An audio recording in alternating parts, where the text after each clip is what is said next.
There is a moment in many lives that arrives quietly, usually in a room with fluorescent lighting and chairs that are slightly too hard for the news they sometimes carry. You are sitting across from a doctor who is looking at your file, not looking at you yet. The numbers on the page are doing something unexpected, not bad numbers, better than expected, better than they have any right to be for someone your age, with the years behind you, with the life you have been living. The doctor looks up, studies you for a moment, and then asks almost as an aside, "Do you garden?" You say yes. They nod, something settles, they write a note and move on. But that nod is the beginning of this video. That nod is not small talk.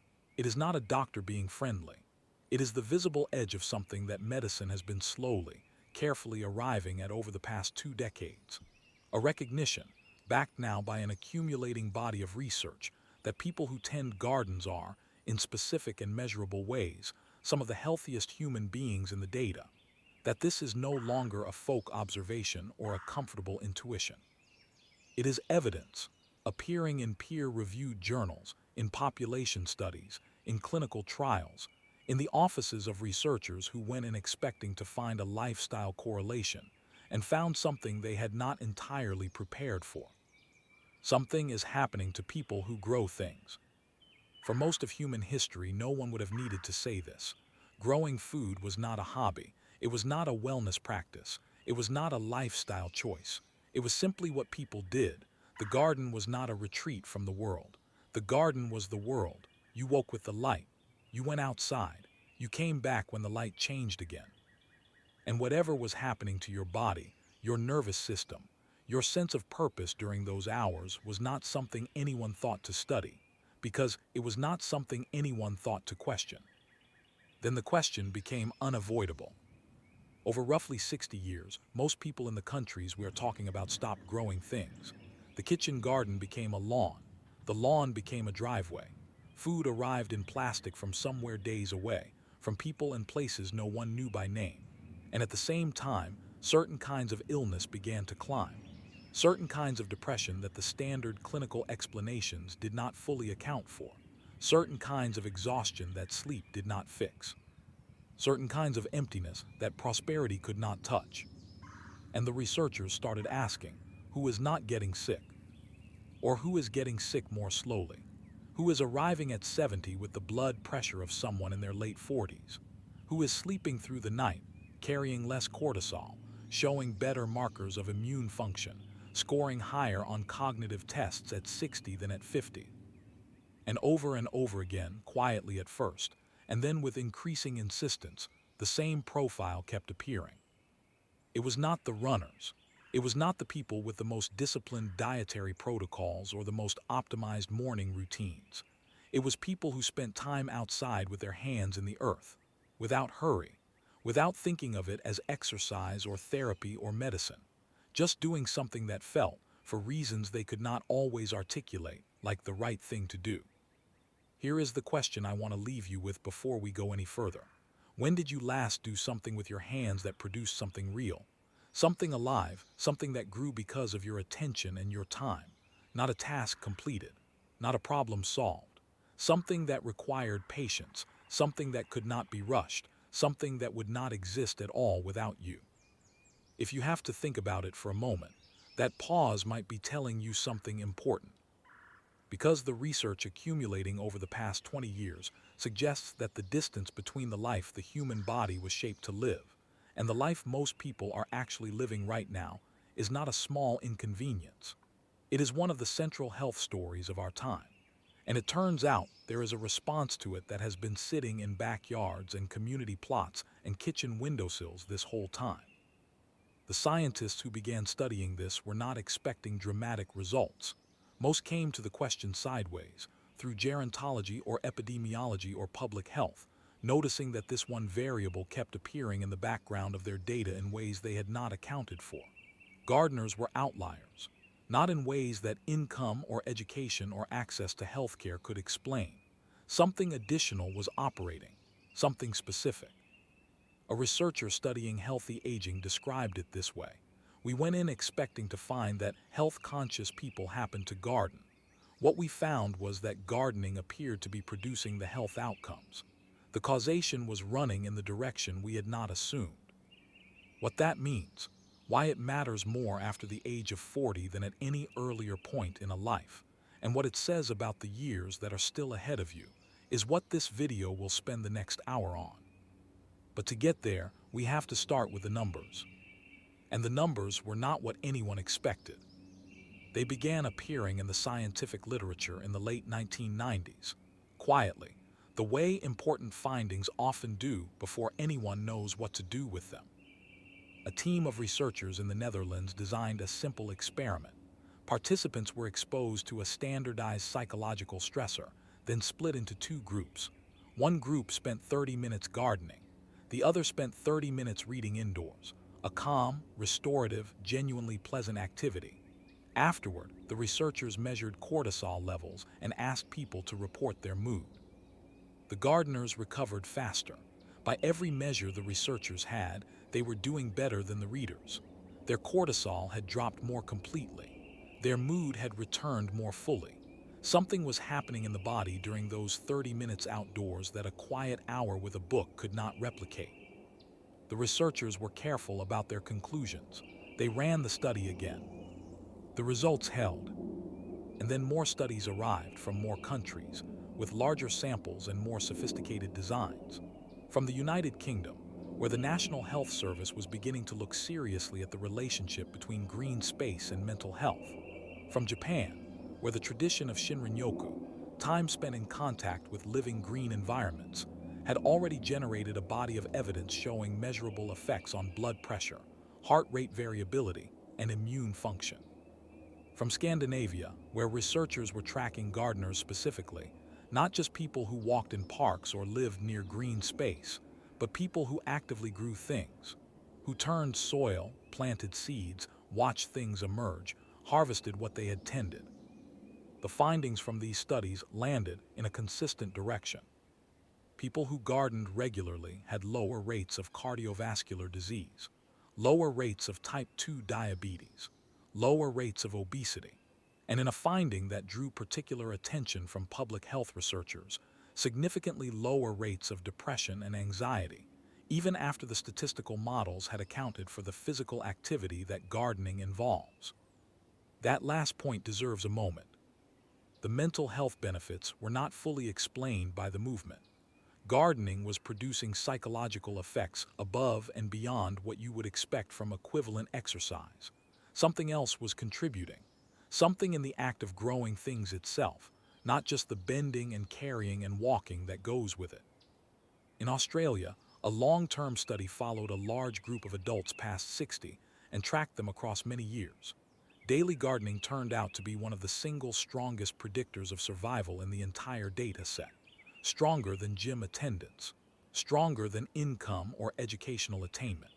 The daily gardeners were less likely to die in any given year from almost any cause than the people who did not garden. Researchers approached this finding carefully, as they should. Correlation is not causation. There are always confounding variables. Healthy people may be more likely to garden.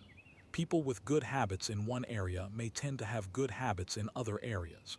The conservative reading of these studies is, gardening is associated with better health outcomes, and the mechanisms are still being worked out. But here is what the conservative reading struggles to explain. In the studies that track changes over time, comparing people before and after they began gardening, the largest improvements were not appearing in people who had gardened for decades. They were appearing in people who started later in life. People in their 40s, their 50s, their 60s, who had spent years living largely disconnected from growing things. These late starters were showing before and after improvements that sometimes outpaced the lifelong gardeners, which changes the interpretation of the data considerably. Because if it were primarily a self-selection effect, if gardening just attracted people who were already healthier or more health conscious, you would not expect late starters to show disproportionate gains. You would expect the effect to be flat across all experience levels. The fact that starting later produces such strong results suggests that gardening is doing something active, something that begins when you begin, something the body has been waiting for. What is that something? The first place researchers looked was the obvious one: the physical activity, the movement, the outdoor time, the sunlight. These are real and important contributions, and we will come to them. But they did not fully account for the effect size. There was a residual, something left over after you controlled for all the obvious variables, something that kept appearing in study after study, stubbornly, pointing toward a mechanism that no one had initially thought to investigate. It turned out to be hiding in the one place that most people step over without a second thought: the soil itself. For most of the history of science, soil was considered inert material. Researchers studying health focused on what people ate, how much they moved, what toxins they were exposed to, what genes they carried. Soil was the background, the medium in which food happened to grow. No one particularly expected it to be doing anything to the person who touched it. Then microbiologists began to look more carefully at what actually lives in a handful of healthy garden soil. What they found changed the question entirely. A teaspoon of rich garden soil contains more living organisms than there are people on Earth. Fungi, bacteria, archaea, nematodes, protozoa. An entire civilization of microscopic life that has been present on this planet for billions of years, and that the human immune system evolved in constant daily contact with. For most of human existence, we did not live alongside soil in a casual way. We lived in it. We slept near it, walked barefoot on it, worked it with our hands, breathed the microbes that float from its surface, ate food grown in it without washing anything twice. And then, relatively quickly in historical terms, we stopped. Through the 1900s, and accelerating through the latter half of the century, human beings in industrialized countries began sealing themselves away from the microbial world. Their immune systems had spent millions of years learning to navigate. Paved streets, shoes worn constantly indoors and out, plastic gloves in the garden, produce sanitized before it reached a plate. Immune systems that had evolved to deal with a rich and complex microbial environment, now encountering an environment that was, by comparison, almost sterile. The hygiene hypothesis, a term that sounds more final than it is, began as an attempt to explain a puzzling pattern. Why were allergies, autoimmune conditions, and inflammatory diseases rising in exactly the populations with the most access to clean water, antibiotics, and modern sanitation? The answer that emerged over decades of research was uncomfortable. In trying to protect ourselves from pathogens, we had inadvertently also cut ourselves off from the microbial exposures that our immune systems needed in order to regulate themselves properly. Without that input, the immune system turns its attention inward. It becomes hyperreactive. It attacks things it should tolerate. The rates of autoimmune diseases, inflammatory conditions, allergies, and asthma all follow the same upward curve in the same populations at the same time. Here is where the gardening becomes relevant. In 2004, researchers studying a particular soil bacterium called Mycobacterium vaccae made a finding that generated considerable interest in the field of psychiatry. When mice were exposed to this bacterium, a common inhabitant of healthy garden soil, it appeared to activate the neurons in the brain responsible for producing serotonin. Not just slightly, significantly. The exposed mice showed behaviors consistent with reduced anxiety and better stress tolerance. And when exposure was removed, the effect faded. The implication, carefully stated, was that contact with soil microbes might be doing something to human mood chemistry that no one had previously attributed to dirt. Follow-up research began looking at populations with high levels of soil contact: farmers, gardeners, children who played regularly outdoors. These groups consistently showed lower rates of depression compared to matched populations with low soil contact. The effect held even when physical activity levels were controlled for. Does this mean soil is a natural antidepressant? Scientists are cautious about that formulation. What they will say is that there is now strong evidence pointing toward a relationship between the microbial diversity of the gut microbiome, itself profoundly shaped by environmental exposures, and the neurochemistry that governs mood, anxiety, and stress response. And that gardening appears to be one of the most reliable and accessible ways most people have of restoring the microbial contact that modern life has largely eliminated. There is something else worth noting here. The act of working with soil is not just passive microbial exposure. It involves touch, pressure, scent, temperature.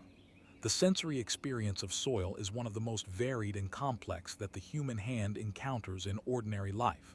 It requires constant attention and adjustment, feeling the difference between soil that is too wet and soil that is ready, between a root that is healthy and one that has failed. This kind of fine-grained, purposeful sensory work activates parts of the brain that most modern activities leave almost entirely idle. We will come back to what that does for the mind over time. But first, the body has more to show us. Because alongside everything the soil is doing at the microbial level, something else is happening every time a person goes out to the garden and does the work that growing things requires. The body is remembering something it had almost forgotten how to do. Nobody designed the garden as a gym. And yet when researchers began cataloging the physical demands of regular gardening, what they found looked, in many ways, like a near-perfect exercise program. Not the kind built around repetitive isolated movements on machines, but something older and more varied. The kind of movement the human body spent millions of years being shaped to perform. Consider what an hour in the garden actually asks of the body. You dig, which requires rotational force from the core, the arms, the legs, all working in coordination. You kneel, which loads the quadriceps and the glutes in a way that a chair-bound life largely eliminates. You carry, you reach overhead, you squat to get close to something growing low to the ground. You walk, stop, crouch, rise, walk again. A pattern of movement that exercise scientists call nonlinear, because it asks the body to constantly shift load, direction, and muscle group. Unlike a treadmill or a rowing machine, which train the body to repeat a single pattern efficiently, the garden trains the body to adapt, to respond, to stay ready for the unexpected. This kind of movement has been getting sustained attention in the research literature. Zone 2 cardio refers to exercise done at a moderate pace where the heart rate is elevated but not maxed, where the body is primarily running on fat as fuel, where conversation remains possible. Exercise physiologists consider this the metabolic sweet spot, the zone where cardiovascular health improves most durably, where mitochondrial density increases, where the body's long-term energy systems are best maintained. And gardening, for most people, sits in zone 2 for significant portions of time, without anyone calling it cardio. But the aerobic component is only part of what makes gardening unusual as a physical practice. Grip strength is one of the most reliable biomarkers researchers have found for longevity. In study after study, across different populations and age groups, people with stronger hand grip live longer, on average, than people with weaker grip. Not because grip strength causes longevity directly, but because it is a proxy for overall muscular reserve, the body's capacity to maintain and use lean muscle mass as it ages. And gardening, with its constant demands of grasping, pulling, pruning, digging, and carrying, is one of the most natural and consistent grip strength activities available to most people, requiring nothing more specialized than a trowel. Balance and proprioception, the body's internal sense of where it is in space, decline steadily after 40 if they are not actively used. Falls in later life are not random. They happen to people whose balance systems have been allowed to atrophy through years of flat, predictable surfaces and furniture that catches them before they need to catch themselves.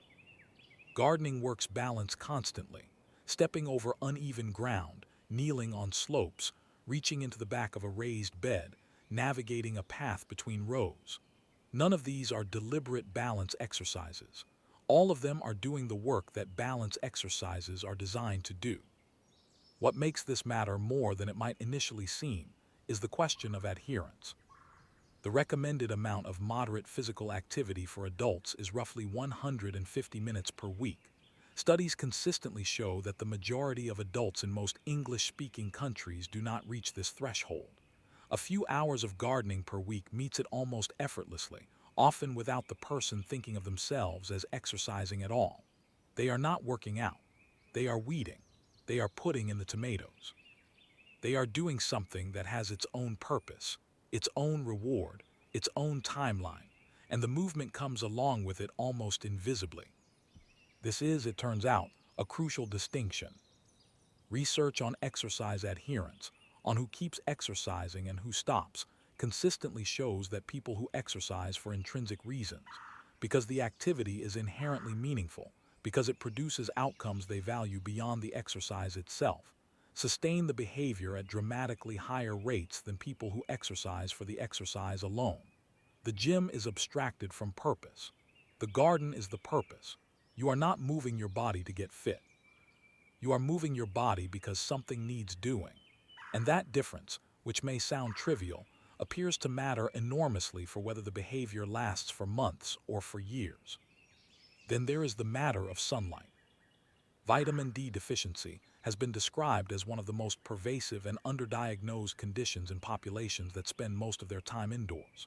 Low vitamin D is associated with depression, immune dysregulation, increased inflammation, cognitive decline, and higher rates of almost every major chronic illness. Time outdoors in morning daylight also resets the circadian rhythm in ways that improve sleep architecture, daytime alertness, and mood stability. A person gardening on most mornings is, without thinking about it, doing something that sleep specialists, endocrinologists, and immunologists would all prescribe if they were allowed to write prescriptions for sunlight. And yet, for all of this, the physical benefits of gardening are not the part of the research that researchers find most difficult to explain. That part is what gardening does to the mind. The mind has a problem that the body largely does not. The body can be exhausted by physical work and recover fully after rest. The mind, asked to attend to a screen, to a meeting, to a deadline, to a notification, to another notification, to the endless signal noise of contemporary life, does not recover in the same way. It drains by a different mechanism, and what restores it, it turns out, is not the same thing as what restores the body. The distinction that researchers have found most useful comes from two environmental psychologists, Stephen and Rachel Kaplan, who spent years studying what actually happens to human attention in natural environments. They called their framework attention restoration theory, and the core of it is this: there are two kinds of attention. One is directed attention. This is the kind you use to focus on a task, to block out distraction, to maintain concentration on something that is not intrinsically interesting. It is limited. It fatigues. And modern life asks for it almost constantly in a way that previous human life simply did not.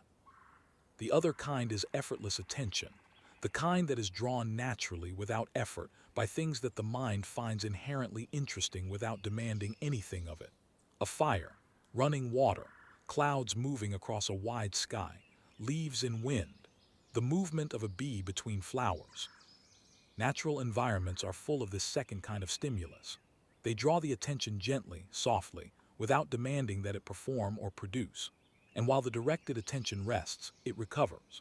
The Kaplans found that after time in natural environments, people showed significantly improved performance on tasks requiring focused concentration, better emotional regulation, reduced impulsivity, and lower reported stress. Not because the natural environment was demanding, because it was the right kind of engaging. The garden, with its constant gentle stimulation of the senses and its complete absence of demand for productive output, is about as close to an ideal restorative environment as most people can access. But there is more happening than simple attention recovery. Chronic stress is one of the most damaging conditions the human body can be in. The system designed to mobilize the body for a brief emergency, elevating cortisol and adrenaline to prepare for physical action, was not designed to run for weeks or months without interruption. Chronic stress suppresses the immune system, damages the cardiovascular system, impairs memory consolidation, disrupts sleep, accelerates cellular aging, and is associated with higher rates of almost every major chronic illness. Gardening consistently reduces measurable stress markers, not as a long-term benefit somewhere in the future, but acutely, within the first few minutes of engagement. Multiple studies have tracked salivary cortisol before and after garden-based activity and found significant drops after even short periods outdoors. The body registers the shift quickly. The system reads the environment and begins to recalibrate. What is it reading? Part of it is sensory, sunlight on skin, the smell of warm soil which carries those airborne microbial signals we talked about, the feel of different textures, temperatures, densities, the sound of birds which the human auditory system has learned over millions of years to associate with safety. Birds singing means no predators are near. These inputs land in the nervous system not as information to be processed but as direct physical signals. Safe, still, present. Here is something worth sitting with. Most anxiety is about something that is not happening right now. It lives in the future or the past. The garden is almost entirely in the present. You cannot worry about next week while you are watching whether the seedlings need water. You cannot ruminate about yesterday while your hands are in the soil and something small and green is doing something you want to see. The garden pulls attention into the present in a way that is unusually complete for a voluntary activity. And that pull appears to interrupt the cycles of repetitive negative thought that underlie so much of what we call anxiety and depression. Research on rumination, the habit of mentally replaying the same painful material over and over, has found that time in natural environments reduces it more effectively than urban walks of similar duration. The natural environment provides what one researcher called a gentle reprogramming of the attentional system. Not a cure, not a therapy, but a consistent, dose-dependent interruption. Horticultural therapy, the use of gardening as a formal therapeutic modality, has now been studied in populations ranging from people recovering from surgery to veterans with post-traumatic stress to patients in psychiatric care. The results are consistently positive across very different clinical contexts, suggesting that whatever gardening is doing, it operates at a level fundamental enough to help people in vastly different circumstances. And yet we have still not gotten to the finding that researchers perhaps find most interesting of all. Because gardening does not only remove things, stress, rumination, cortisol, inflammation, it also gives something back. Something that medicine has historically struggled to prescribe because there is no pill that contains it. It gives you something to tend. There is a tomato that exists only in summer, and only if you grew it. Not the ones in the supermarket, which are bred for durability and uniformity, and the ability to survive refrigerated transport across hundreds of miles without bruising. Not the ones that are perfectly red and round, and entirely consistent in taste of almost nothing at all. The one you grew. The one you picked at the exact moment the skin began to give, warm from the afternoon sun, still attached to its vine one day longer than you planned. That tomato is a different thing entirely. It is not nostalgia to say so. The nutritional data supports it. Research comparing the nutrient content of homegrown produce to commercially grown equivalents has found consistent and significant differences. Produce harvested at peak ripeness, which homegrown vegetables almost always are, contains substantially higher levels of vitamins, antioxidants, and phytochemicals than produce harvested underripe for transport. Vitamin C content in tomatoes drops measurably when fruit is picked green and allowed to ripen off the vine. Antioxidant levels in many vegetables peak within hours of harvest and decline from there. The gap between what a homegrown vegetable contains nutritionally and what a supermarket vegetable contains is not a small margin. It is a meaningful difference that compounds across years of eating. But the nutritional differences are not the most important thing that changes when someone starts growing their own food. What changes is the relationship. When you grew it, you eat it differently. Studies looking at diet quality in gardeners consistently find that people who grow vegetables eat more of them. Not because they are more disciplined or more health conscious, though they may be, but because the relationship between the grower and the food is entirely different from the relationship between a consumer and something that appeared on a shelf. You watched this thing emerge from the soil. You checked on it during the dry spell. You propped it up when the wind came. You waited longer than you wanted to, and when it finally arrived on your plate, you ate it with a quality of attention that most modern eating completely lacks. Researchers studying mindful eating have found that it changes not just the experience of eating, but the physiological response to it.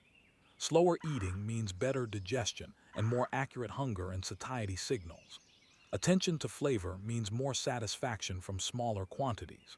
The rushed, distracted, screen-adjacent eating that characterizes much of modern life bypasses these signals almost completely. When you grew the food, it is almost impossible to eat it the way you eat something you grabbed from a refrigerator door without thinking. It asks for attention. It has a story, and stories change how we eat. There is also the question of variety. Commercial food production optimizes for a very small number of high-yielding, durable varieties. Supermarkets carry perhaps 4 kinds of potato. The seed catalog sitting in most gardeners' homes contains dozens. And genetic diversity in the diet, eating a wide range of plant species and varieties, is one of the most consistent predictors of gut microbiome diversity, which is itself one of the most consistent predictors of immune function, mood, inflammation levels, and metabolic health. The person who keeps a garden tends to eat more different things than the person who shops in a supermarket. Not because of any program or plan, but because the garden grows in variety and the harvest offers what it offers.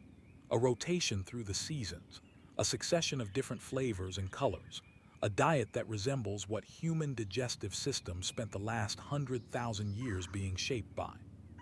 There is something here that the nutrition data captures only partially. When you grow even a small portion of your own food, your relationship to the category of food changes. You stop thinking of vegetables as something you should be eating more of. They become something you are already eager to eat because they are yours, because you know exactly where they came from, because they taste like nothing you can buy. A person who started a small kitchen garden in her mid-50s described it this way in a study on gardening and dietary behavior. She said she had told herself for 20 years that she did not really like vegetables. Then she grew her own, and she realized she had never actually eaten a vegetable before. Here is what that story points to. We have been thinking about food and health as a problem of knowledge and willpower. If people just knew what to eat and tried harder to eat it, they would be healthier. What gardening suggests is that the problem might be something different entirely. That the missing ingredient is not information or discipline. It is relationship. It is the particular quality of attention that comes from watching something grow since it was a seed in your hand. And that quality of attention turns out to have implications that go far beyond what ends up on the plate. Because here is the finding that the researchers keep returning to, the one that surprises them consistently, the one that none of the original studies were designed to look for. It has nothing to do with what you eat. At 40, the body begins sending messages. Not the dramatic messages that something has gone terribly wrong, though those come for some people. Something subtler than that. A stiffness in the morning that takes longer to go away than it used to. A tiredness that arrives earlier in the evening. A sense, not quite anxiety and not quite sadness, but something in that territory that certain doors are beginning to close. Some of this is biological and specific. After 40, the body's production of various hormones that support muscle growth, bone density, and recovery from effort begins to decline. Chronic inflammation, a low-grade systemic state that is largely invisible day to day, but that underlies most of the major diseases of aging, begins to accelerate if nothing counters it. Cognitive changes are not usually dramatic in the 40s, but they are measurable.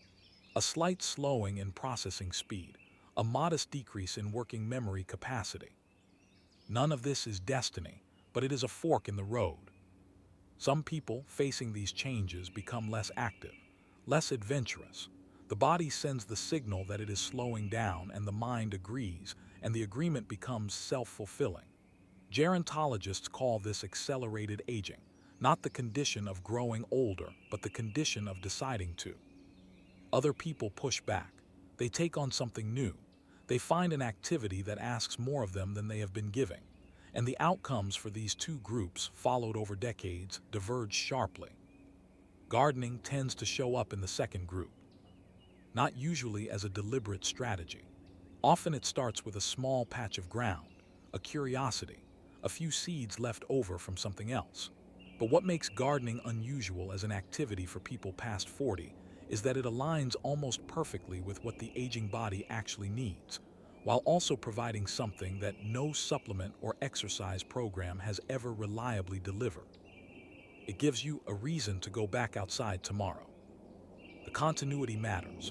Chronic conditions do not develop overnight and they do not reverse overnight. What the research consistently shows is that the health benefits of gardening accrue with time. The longer a person gardens and the more regularly, the more pronounced the effects. And gardens, unlike gym memberships, have a built-in mechanism for keeping people engaged. Things need doing. Things are growing. Things will die if you do not return. Most health interventions aimed at people in midlife fail not because they are wrong, but because people stop. Exercise programs, dietary changes, mindfulness practices. The research shows high dropout rates within the first 3 to 6 months. The most consistent predictor of long-term maintenance is not willpower. It is purpose. The sense that the activity is connected to something beyond itself, something that depends on you. A garden depends on you. There is also the dimension of learning, which matters more than most people realize after 40. The brain maintains its plasticity, its capacity to form new connections in response to novel learning. The person who stops learning novel things is not standing still cognitively. They are declining. The brain that is not being challenged is, gradually and measurably, losing ground. Gardening is a discipline that rewards years of experience and never stops asking for more. The experienced gardener knows things a beginner cannot imagine, and yet continues to be surprised, continues to encounter things they have not seen before. This combination of accumulated expertise and ongoing novelty is exactly what cognitive researchers say the aging brain most needs. And then there is the matter of meaning. Studies of psychological well-being across the second half of life consistently find that the most important predictor of both happiness and health is not income, not physical fitness, not social standing, but a sense of purpose. The feeling that what you do matters, that something depends on your care, that your time has weight. The seedling either grows or it does not, and whether it grows has something to do with you.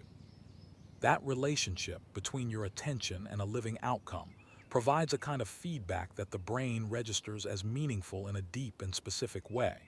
Not the meaning of great achievement, the meaning of stewardship. For many people past 40, that is exactly the kind of meaning that starts to feel elusive in a world that measures value by speed and output. And yet we have still not arrived at the finding that matters most. To see it, we have to go back, further than the studies, further than the data. We have to look at what was ordinary before the question became necessary. In 1943, when the German U-boats were making it difficult to move food across the Atlantic, the British government asked people to grow what they could. They called it Dig for Victory. Within a year, roughly half of all households had a vegetable garden. School playing fields were converted. Parks were turned over. The lawns of stately homes became potato fields. People who had never grown anything before were kneeling in the soil of their backyards, following advice from government leaflets, learning what to do when aphids came. Something happened that the campaign organizers had not fully anticipated. The people who participated described it later not just as a civic duty performed. They described it as one of the most alive periods of their lives. There is a genre of memoir from that era in which people who lived through the wartime gardens recall them with a quality of warmth that is almost puzzling given the context. Rationing, fear, exhaustion, and yet the garden was the thing many of them came back to in memory with something close to joy. This is not incidental. Something was happening in those gardens that people in those circumstances badly needed. Something about being in contact with the seasons. Something about the relationship between care and outcome. Something about the texture of a day that has soil in it. Then the war ended, prosperity arrived, and the garden gradually became something else. Through the 1950s and 60s, the design of the suburban home changed in ways that reflected new values. The kitchen garden, which for most of history had been the functional heart of the property, moved to the back or disappeared entirely. The front lawn, ornamental, requiring no tending of anything edible, became the standard, and at exactly the same time, the supermarket arrived. It solved a problem that people did not quite realize they were creating when they let it solve it. It made food available, abundant, cheap, and entirely disconnected from the growing of it. You did not need to know when things were in season.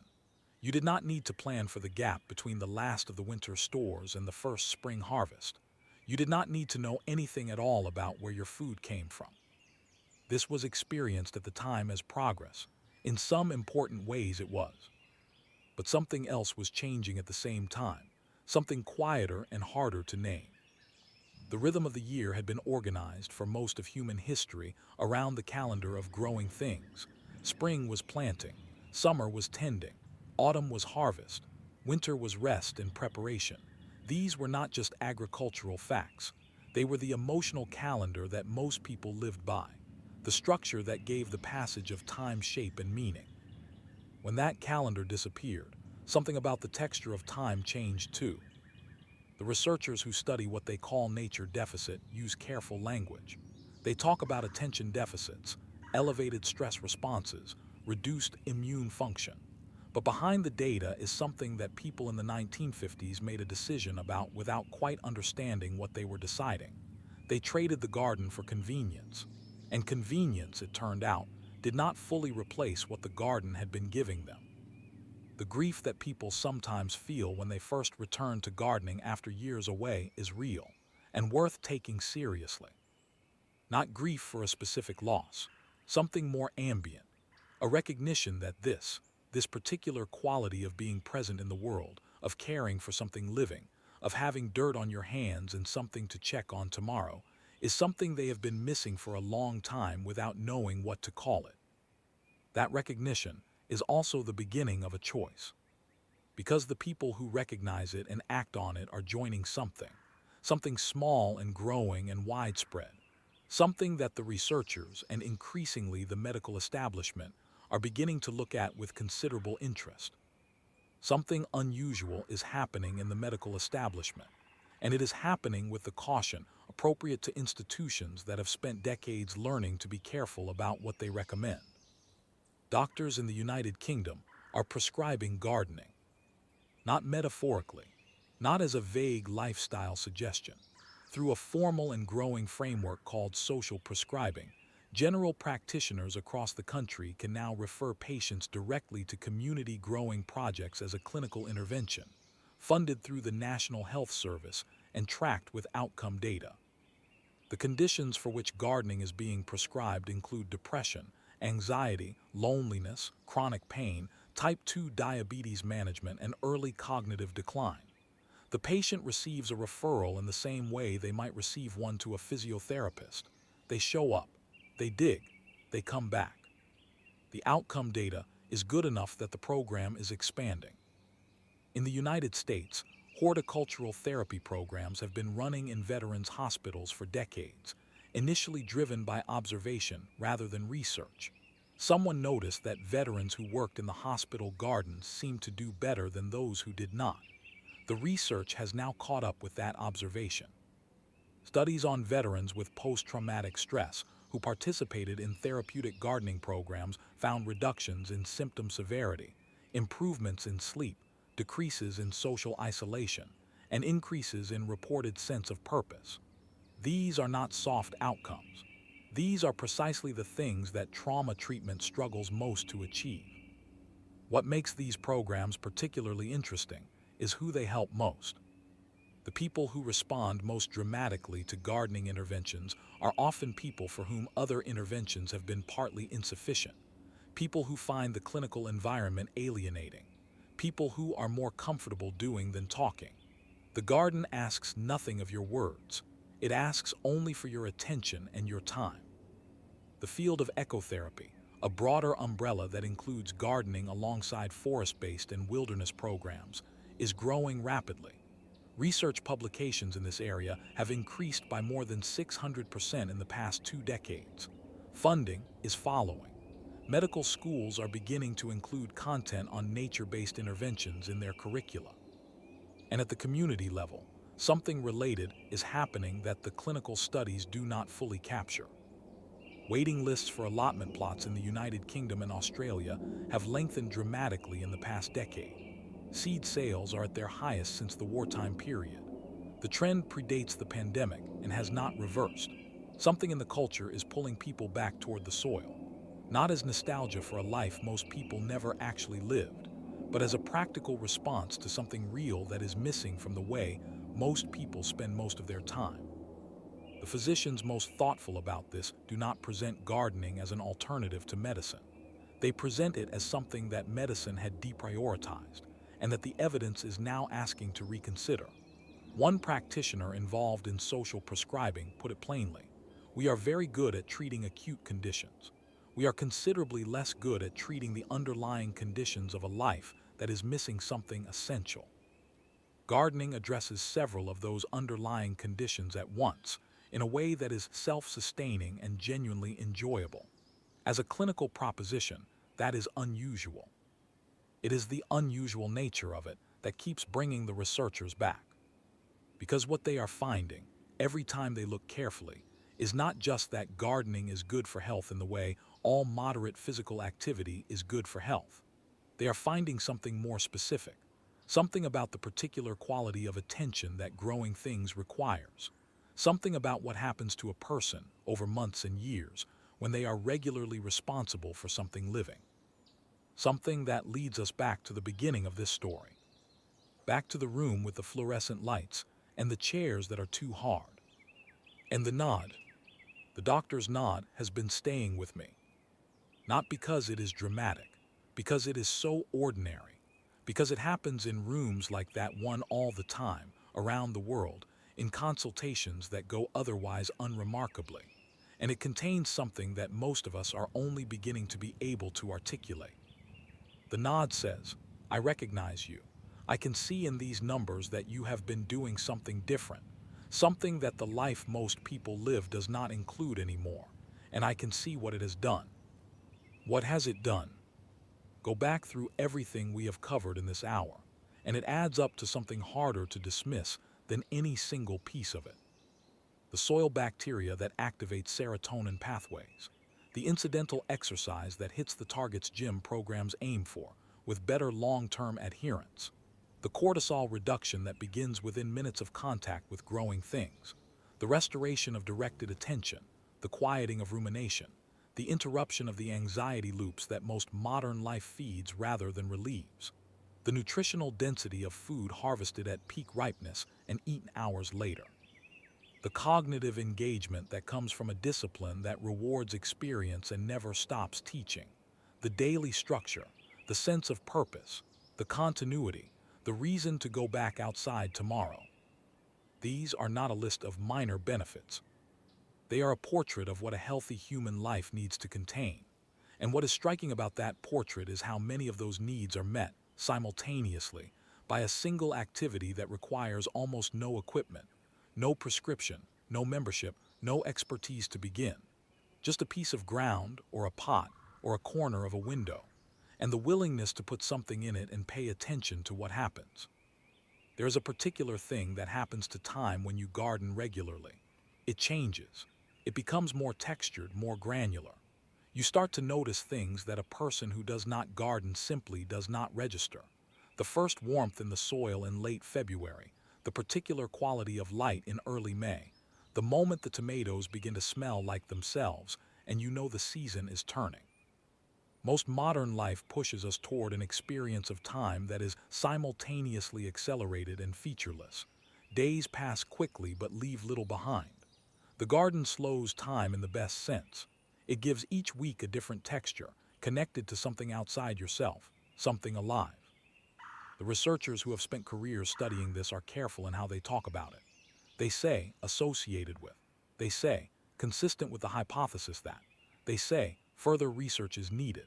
This is appropriate. This is how science speaks. But the evidence pointing in one direction across dozens of independent studies in multiple countries in clinical and community settings for more than 2 decades is not something that requires another 10 years of waiting before a person acts on it. You do not need a clinical trial to tell you that putting your hands in the earth feels like something your body recognizes. You already know this. If you have ever done it, if you have ever crouched over a row of seedlings in the morning when the light is just beginning to warm the soil and felt the particular quality of being in the right place, doing the right thing, you already know what the research is measuring. The research is putting numbers around something your body understood before it had language. What is new is that the institution of medicine is beginning to pay attention. Think about what you would grow, not as an exercise with an answer due. Just let the question sit with you for a while. What would you grow if you gave yourself a piece of ground and a season, and the permission to begin without knowing everything you will eventually need to know? That question might be the most important thing you take from this video. Because the moment you start asking it, you are already doing something the data says is good for your brain, your mood, your immune system, and the particular quality of your attention to the life you are living. Go back to that room, the fluorescent lighting, the chairs that are slightly too hard, the doctor looking at your numbers. The nod. You already know what it means. Now you know why.